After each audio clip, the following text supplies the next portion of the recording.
В некотором царстве, в Ижовском государстве, на берегу реки матушки Иш, на земле благодатной, стояло русское село старинное.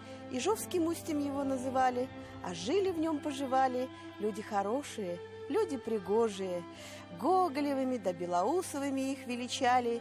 Не ведали они ни беды, ни печали. Травы на лугах косили, хлеба растили. Появился в тех краях на богатых лошадях знатный господин, малмышский мещанин. Спиридоновым назвался, в селе надолго задержался.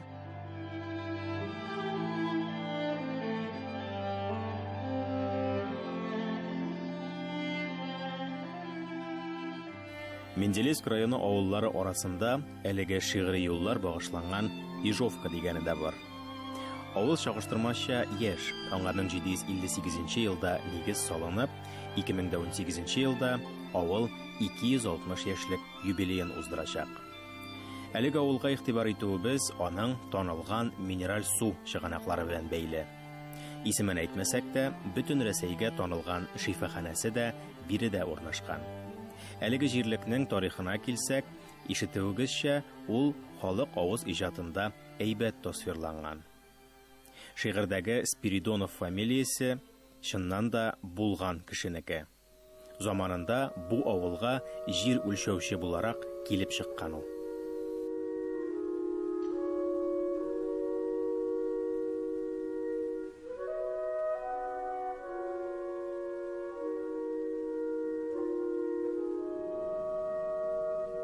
Шушы җир үлчәүче Спиридонов тик томалдан гына бу якларда берничә көнгә тоткарланмый.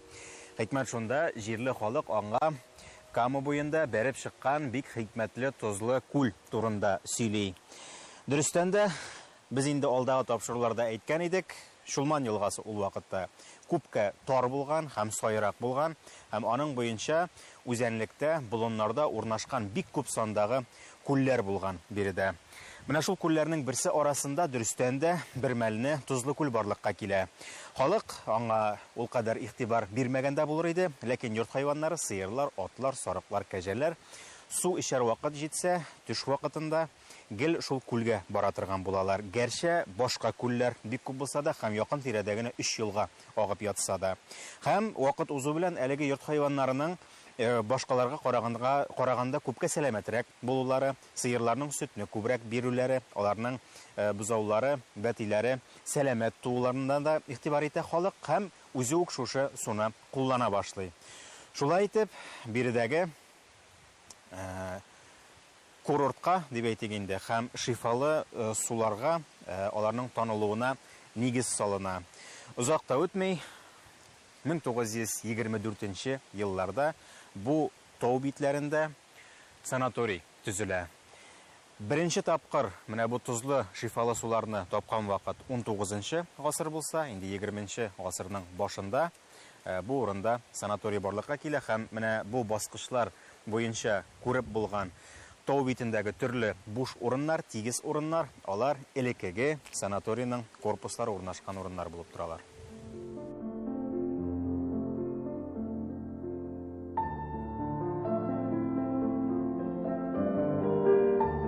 Ижовка янындагы шифахана 1924 елда гына ачыла. Аңа кадәр бу җирләрнең тарихы патша генералы Павловский белән дә бәйле. Чыгышы белән шушы җирләрдән булган солдат Иван Мельников Павловскийга туган ягының матурлыгы, шифалы сулары турында сөйли. Генерал озак уйлап тормыйча Ижовкага кайта. Мельников ярдәме белән җир алып, үзенә дача да салып куя. Риваят кебек яңгыраса да, бу тарихның фотодәлилләре бар. Генерал дачасы 2 бинадан торган. Аның беренчесендә гаилә белән генерал үзе торса, икенчесе кунак йорты һәм хезмәтчеләрнең яшәү урыны буларак файдаланылган. Генерал Павловский Ижовкадан революцияга кадәр үк китеп югала. Аның дачасы санаторий төзелгәнчегә кадәр буш тора. Ә менә җир үлчәүче Спиридонов завод төзетә, шифалы суга Спиридоновская исеме биреп, дөньяга таныта, халыкара премияләр иясе итә.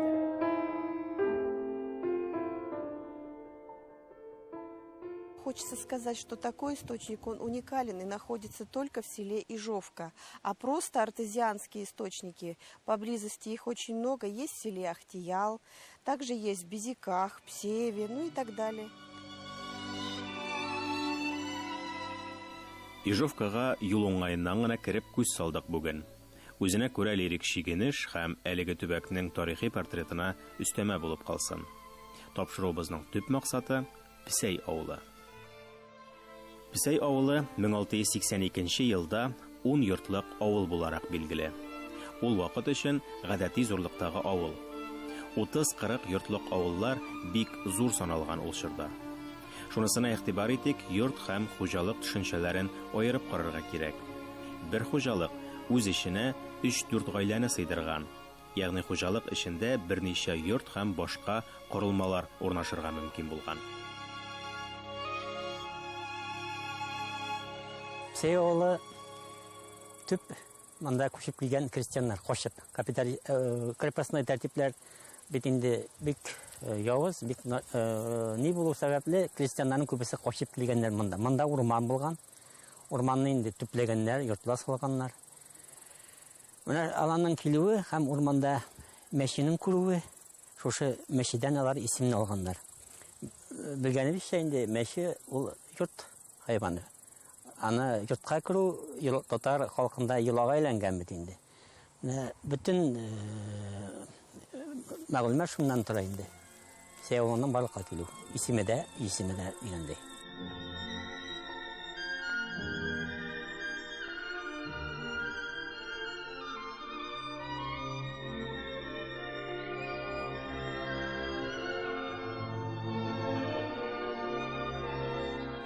Псей авылы турында сөйләшүебезне иң беренче чиратта аның мәктәбеннән башларга булдык әле.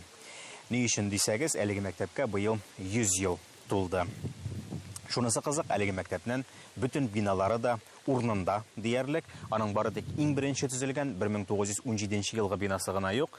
Шушы урында булган. 1917 елда рәсми рәвештә мәктәпләр ачылу башлана һәм якын тирәдәге Әтәс, Сорсас авылларында һәм инде Псейдә шушы мәктәпләр ачыла. Алар башлангыч мәктәпләр 4 еллык мәктәпләр булып тора. 10 ел үтеп 1927 ел килеп җиткәч, Псей авылы мәктәбенең менә бу агач бинасы төзелә. Бу мәктәпне бик җылы дип сөйлиләр. Ул дөрестән дә бик четерекле рәвештә эшләнгән. Аның ашханасы үзендә, җылы бәдрәфләре шушында үзендә була. Бу инде авыл балалары өчен бик шундый зур чара була дип әйтик, инде зур вакыйга була. Бу мәктәп турында әле дә искә алып сөйлиләр. Вакыт үтү белән әлеге мәктәп үсә, монда инде балалар сыймый башлый. Бу мәктәпләр якынча 40 баладан алып 60 балага кадәр кеше сыйдыра торган булалар. Менә шуннан шамалагыз авылның ни дәрәҗәдә зур булганлыгын. Һәм ниһаять инде 1962 елда бу бинага балалар сыймый башлагач, аңа өстәп тагын әле таш өлешендә төзеп куялар. Бу таш өлеше өстәлү белән, мәктәп зураю белән аңа инде 8 еллык мәктәп исеме дә бирәләр. Бу менә 1917 елдан башлап 62-63 елларга кадәр тарихы булды. Моңа кадәр дә әлбәттә мәктәптә мәгърифәт учагы булган, ләкин ул авылның мәчетендә урнашкан.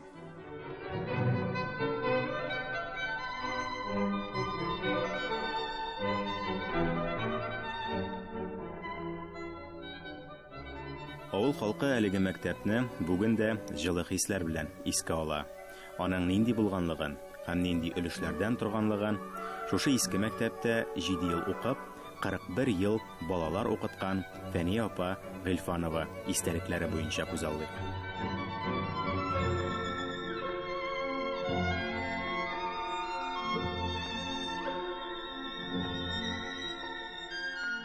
Беренче класска 36 елда кирдем. Ул вакытта 8 яшьтән алалар иде беренче класска. Ол вакыттагы иске мәктәп үз заманы өчен бик мәһабәт бер здание иде. Чөнки ул биек таш ниләр нигез өстендә утыра, зур якты тәрәзәләр, ике якка ачылмаклы парадный ишек, алгы планда ал ишеккә 6-7 басмасы булган баскыч буйлап күтәреләсең өскә. Аннан ишекне ачып кергәч, анда чишенү бүлмәсе. Аның ике ягында 2 зур класс бүлмәсе. Аннан бер кырыйда укытучылар бүлмәсе. Аннан иркен зал, хәтта бер туалет бүлмәсе дә бар иде. Күрәсең, ул шул башлангыч мәктәп итеп төзелгән проект буенча. Аның туалет бүлмәсе дә шунда эштә булырга тиеш булгандыр инде.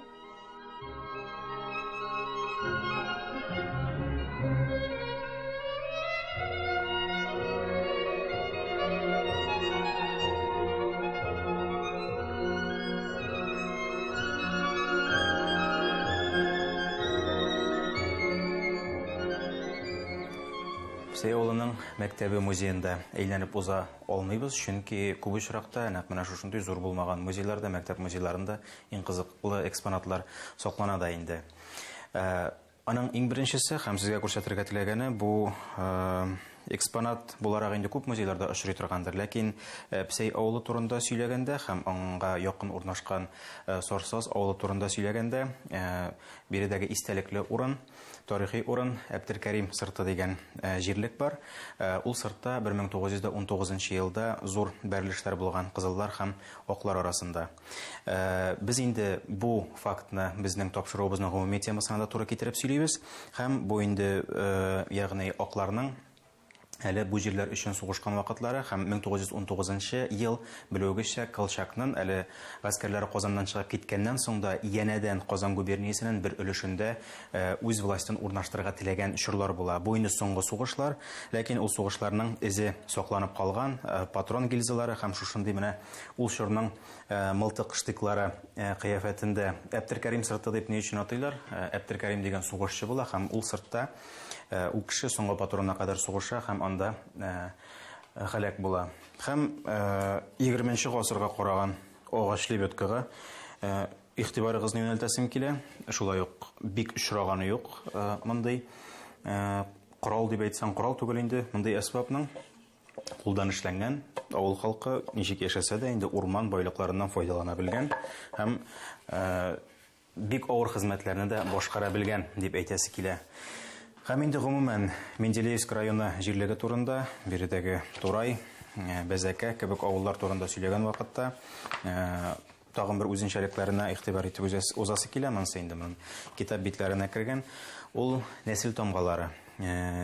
Мондагы музейдагы күп кенә коралларда да бар, башка авылларның коралларында, элеккеге йортларда, тәрәзә йөзлекләрендә төшерелә торган тамгалар. Ул инде нәсел тамгасы бар, әлбәттә, башкорт якларында, шушындый ук бөтен ругын белгән, ничә нәсел барлыгын белгән авылда һәм менә шушы 3 авылда да әлеге тамгалар саклана. Буларның инде кайчан барлыкка килгәнлеге турында тарихчылар белән, белгечләр белән аерым сөйләшеп узырбыз, чөнки миңа калса ул урыннарны хәтерләтә һәм инде бик борынгы чордан килгән булырга тиеш һәм биредә инде без Курас авылындагы нәсел тамгаларын күрәбез. Гыйләҗиләр династиясе, Кастәпие дип аталган тамга, илеккә төшерелгән тамга, менә Сәнәк тамга дип әйтәләр, Шалгы тамга дигәннәре бар, менә шушынга охшатып ясаганнары. Һәм бу шулай ук менә үзенчәлек булып тора, чөнки Казан арты авылларында, Казан тирәсендәге авылларда мондый тамгалар юк, гомумән очрамый дип әйтсәк тә була.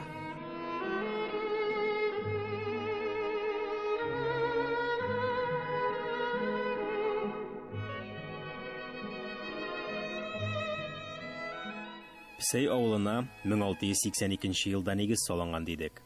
Әмма Кировта сакланучы архив документларында авылның барлыкка килгән вакыты 1760 ел белән дә билгеләнгән. Аерма шактый зур, бер гасыр диярлек. Ләкин архивлардан тыш документаль мәгълүмат чыганагы булган кабер ташлары да бар бит әле. тарих фәне өчен эпиграфика һәйкәлләре шулай ук бик әһәмиятле. Турай авылындагы кабер ташыннан гына чыгып та, ул авылда яшәгән тулы бер нәселнең берничә буынын, яшәгән елларын билгеләп узган идек.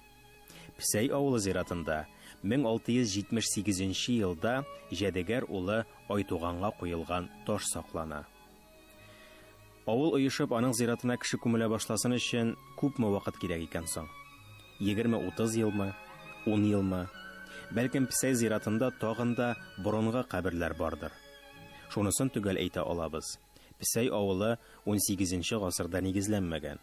Ул 17 гасыр ахыры, ягъни 1678 елдан да соңрак барлыкка килә алмый.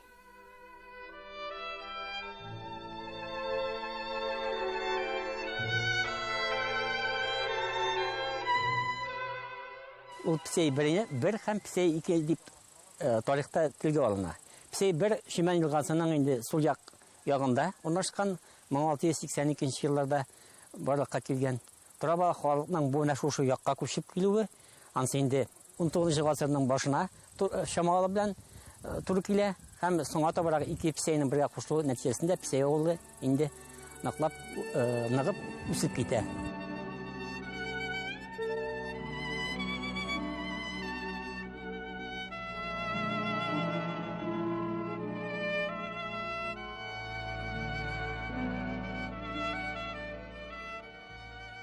Кызганычка каршы без әлеге кабер ташын эзләп кенә таба алмадык. Зиратның борынгы куе агачлы ягында урнашкангамы, үзебез игътибарсыз булгангамы, эзләү юнәлешен белсәк тә, гел адашып йөрдек. Ләкин таш бар. Ул Раиф Мәрданов һәм Ирек Хадиев тарафыннан өйрәнелгән. Әлеге таш юкка да чыга алмый, чөнки Песәйнең авыл советы рәисе Мирхәйдәр Гыйльфанов 50 еллар ахырында аны калай саркофаг белән каплап куя. Ташка җил яңгыр тими, язулары бозылмый дигән сүз бу. Миңа калса барыбыз өчен дә зираттагы борынгы ташларны саклап калу өчен бик әйбәт үрнәк бу. Кабер ташы истәлек, борынгы бабаларыбызга хөрмәт билгесе генә түгел, тарихи чыганак буларак та бик әһәмиятле.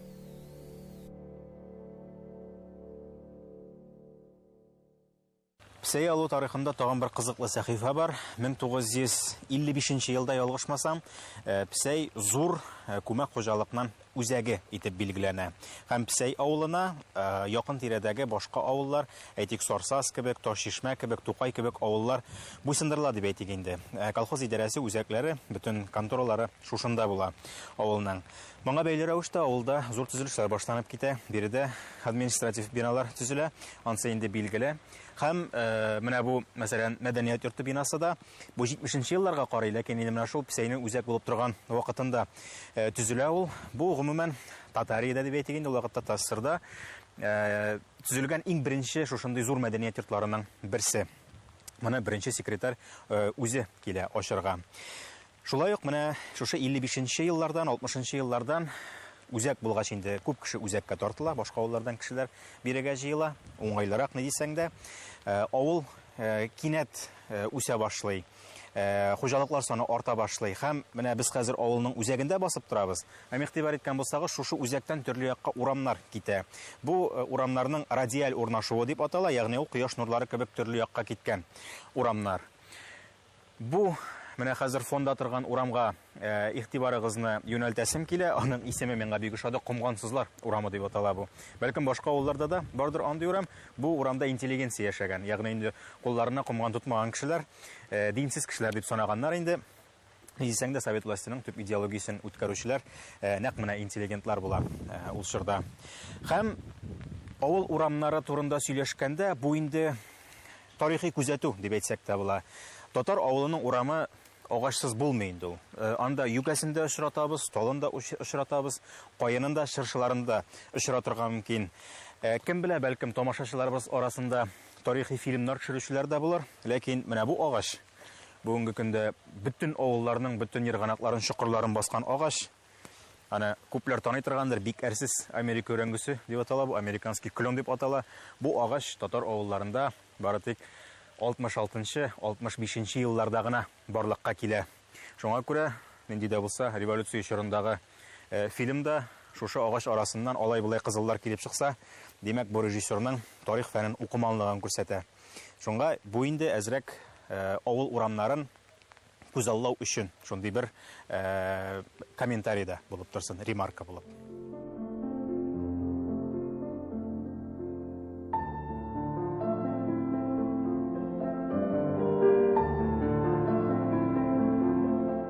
Псәйнең Шишмә, Үзәк, Яшьләр урамнары арасында Мичурин урамы кызык тарихы белән аерылып тора. Бу урамга исемне авыл халкы Псәй мәктәбенең биология укытучысы Әхмәтҗанов Әхмәтхан абый хөрмәтенә биргән. Бик оста бакчачы булганга, аңа Мичурин кушаматы таккан булалар. Псәйнең үзәгендә берничә урамы кушылган урында аның мәчет бинасы да сакланып калган. Дөрес, әлеге мәчет 1929 елда төзелгән. Аңа кадәр авылга указлы мулла беркетү турындагы мәгълүмат 1896 елга карый. Ул чорда авылда иске мәчет эшли. Әмма 1929 елда яңасы төзелгәндә ул мәчет сүтелә. Бүгенге көндә иске мәчетнең урыны гына билгеле.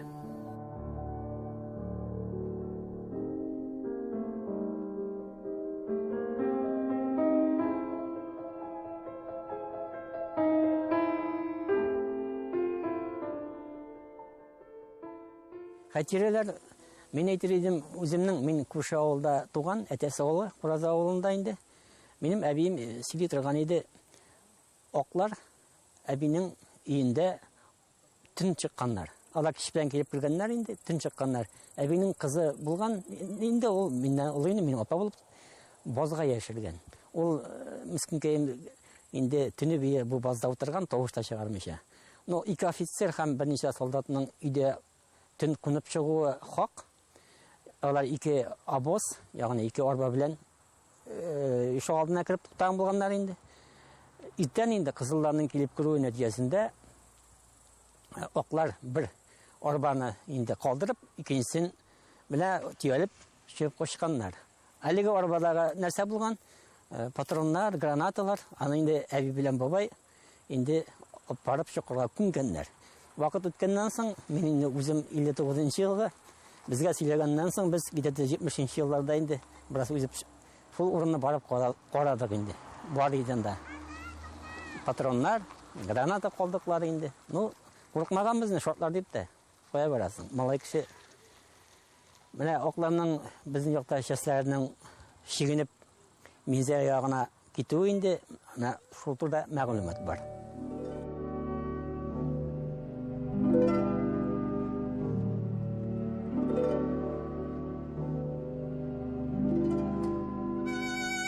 Безнең тапшыруларда урын алган башка авыллар кебек үк Псәйнең дә борынгы тарихы метрикаларда, ревизия документларында яшеренгән. Кызганыч, әмма ул чорда 18-19 гасырларда тагын бер әһәмиятле чыганак фотографияләр булмый әле. Шуңа күрә без авыллар тарихын менә шул язмалар буенча гына барлый алабыз. Авыллар тарихын бизәүче фотографияләр бары тик 20-нче гасырдан башлап кына күренә шул. Псәй авылы тарихына килсәк, биредә без колхозлаштыру чоры фотоларын һәм мәктәпнең беренче укытучыларын булса да күрсәтергә булдык. Гади генә стендта тулы бер чорны гәүдәләндерүче йөзләр. Әлеге шәхесләр авыл тарихын булдыручылар да, язучылар да, саклаучылар да. Бүгенге көндә алар безнең өчен аерым бер тарих.